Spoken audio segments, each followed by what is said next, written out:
morning, Sri Lanka. Welcome back to the show. Now, just before the break, we were speaking to Deandra Bulner, who was a jewelry designer, and she was sharing some of her knowledge as well as her experiences with us. And on the show right now, we have Arundhati Sivagurunathan, who is basically one of us by now. And she's been on the show every Friday so far, but she's here today on a Monday morning, and she'll be speaking to us about another special segment based on childcare. And this is actually about people who are parents and who are newly becoming parents actually. So Arundhati, welcome to the show. An interesting topic to speak about today, isn't it? Yes, it is. Good morning. Good morning. How are you today? Very good. How is a Monday morning different to a Friday morning? No difference. No difference whatsoever. It's a new day. It's a new day. Good attitude to start off with. Yeah, I guess. Exactly. So Banu, when are you planning on having children? That was unexpected. I haven't married still, so after my marriage, of course, I will probably want one daughter and one son. That's my target. Okay. I don't know how I'll achieve it, but that is. I don't know how your future wife will feel about you calling it a target. Yeah. But speaking about new parents and people who are planning on having children very soon, or already they have their newborns or even the second or third child. Now, there's always the question that comes up in their minds, am I ready to be a parent? That's kind of a burning question for a lot of people out there. Exactly. So you want a son and a daughter, but are you ready to be a parent? That's well, when I want it, I would know, but then sometimes, newlyweds especially, they would be considering, but they are not ready to take that leap of faith. So how do you know whether you're ready, is our first question. Good question, but there's no good answer for this. Because the thing is, I don't think anyone is really ready, never really ready to be a parent, right? This is a very challenging, life-changing role you're trying to pick, right? So first is marriage, as you said. So marriage is also not an easy thing, right? Then I think we need to start there. Are you ready for marriage? Yeah, you're ready for marriage. So once you get into marriage, it takes a lot of adjustment to that role. Then you think of having babies.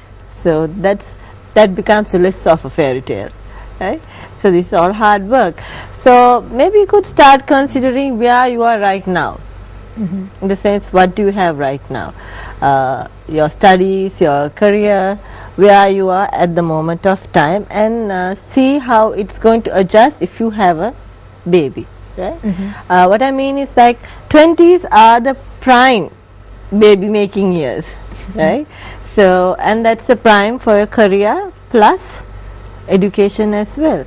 So you and your partner need to sit down and think how much of adjustments you can do when you have a baby, right?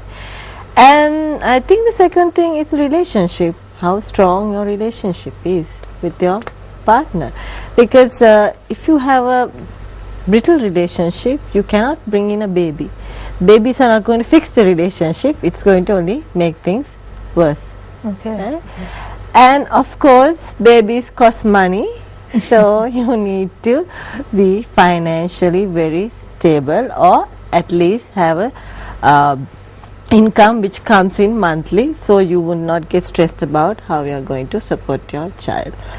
And I could say, last but the least, is that don't try to fall into the pattern, like in the sense there's a certain age of getting married, or there's a certain age of trying to have a baby, or your friends are married, so you want to have a baby. I think you should not fall into the pattern, but figure it out for yourself and discuss it with your partner whether you guys are ready to take this. But doesn't it collide with the fact that when you mentioned that you need to get into that zone when you're in the 20s?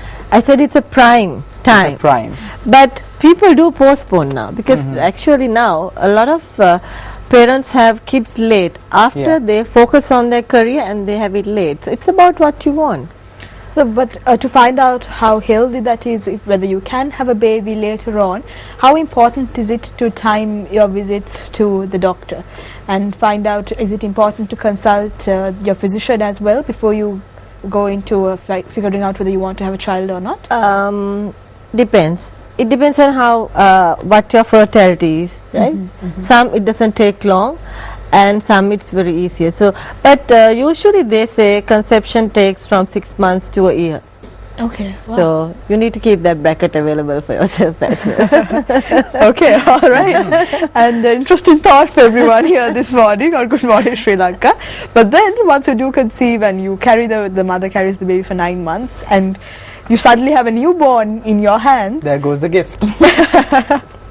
And then the actual drama begins. the actual drama begins, because I have plenty of cousins. I've seen them as babies and I've seen how they behave as babies. So I it doesn't remember- look like a lot of fun for the parents. Yes, I do remember my own brother, because we have a 7-year gap, right? So I clear cut remember the day he was born, and up until now, it was literally, to be very precise, it was such a pain.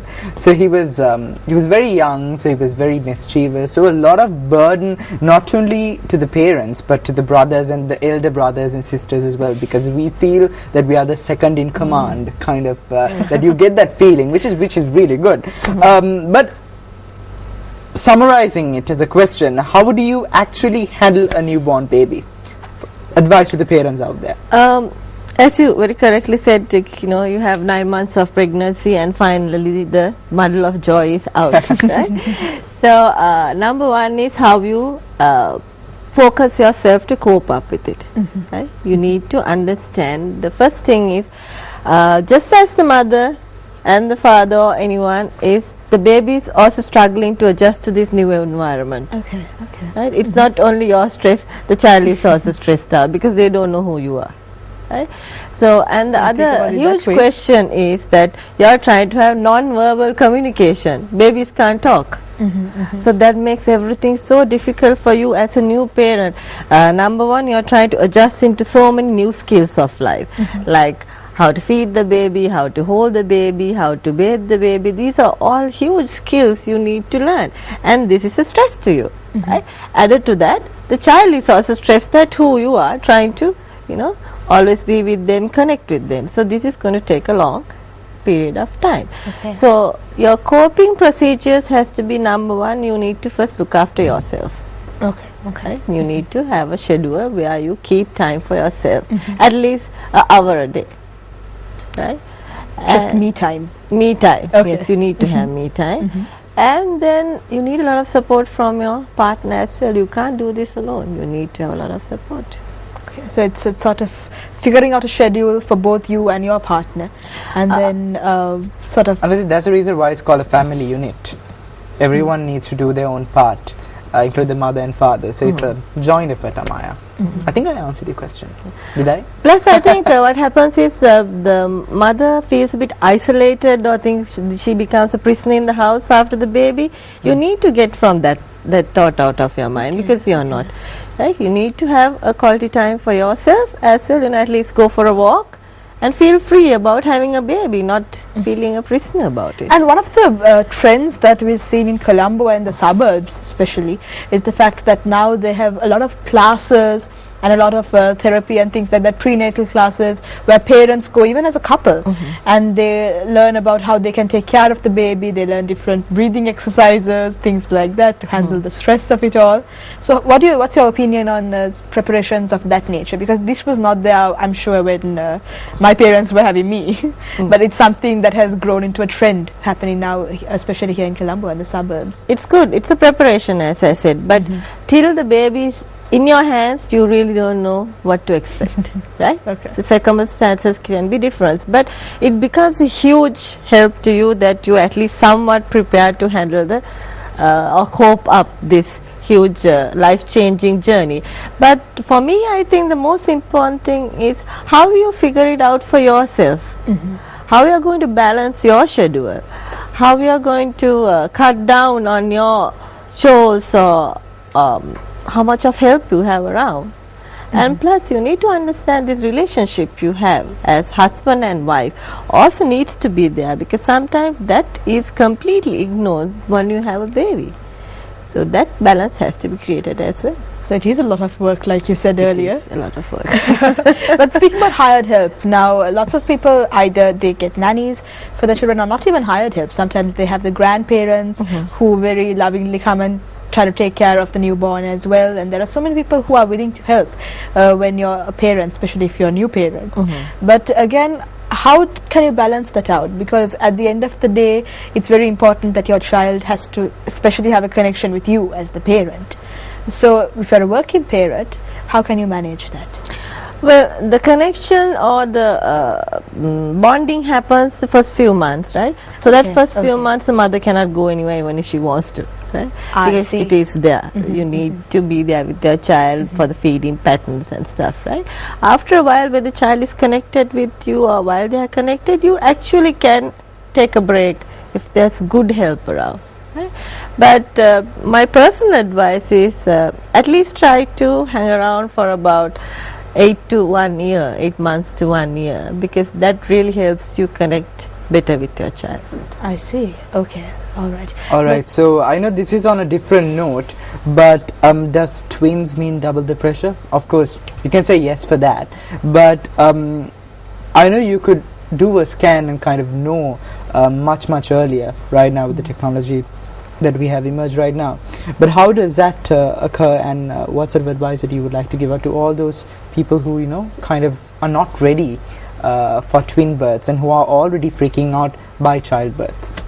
I think the stress or the coping up is the same. The only difference is that when you have 2 kids, you know, the mother is more strained out because her attention has to be given to 2 kids, plus then the basic problem of feeding is what really drains her out, right? And the other thing is sleeping patterns can be different. If you even have twins, the sleeping patterns will be different to each other. So this is lack of sleep, lack of most exhaustion. So you really need a lot of support from someone who can help you out throughout this episode. Okay, so don't be afraid to ask for help. Is that what you're saying? You have to have help. You have to have help, at least for the first few months, till you schedule yourself out. You cannot do it without help. So the answer to the question of triplets and more is even clearer, I guess. Yes. It's so much hard to even focus on one baby, and you know, it's so much of pressure. And but I do think, though, on a personal note, that the parents' love can overcome anything. So you need to understand that as well, right? Love plus planning yourself out for adjustments. You need to be prepared, have an open mind, and have a lot of adjustments. All right. If you're not ready for it, it's very difficult. So be ready for it. Be as prepared as you can be. And Banu, I think you have your answer as well for the question you asked earlier. I'm just teasing you on the show right now. Yes, of course. But I did get the answer. I will continue the teasing, but we're going for a very short break now, and we're leaving you with another song by Lenka. We're having a lot of Lenka songs on our show this morning, aren't we, Our Banu? producer loves Lenka. I don't know why. Oshada, this So is he's for you, buddy. hoping that all of our viewers will also sort of fall into his love of Lenka. But we'll see if that happens. We'll leave you with the song, and we'll be right back after the break with Arundhati.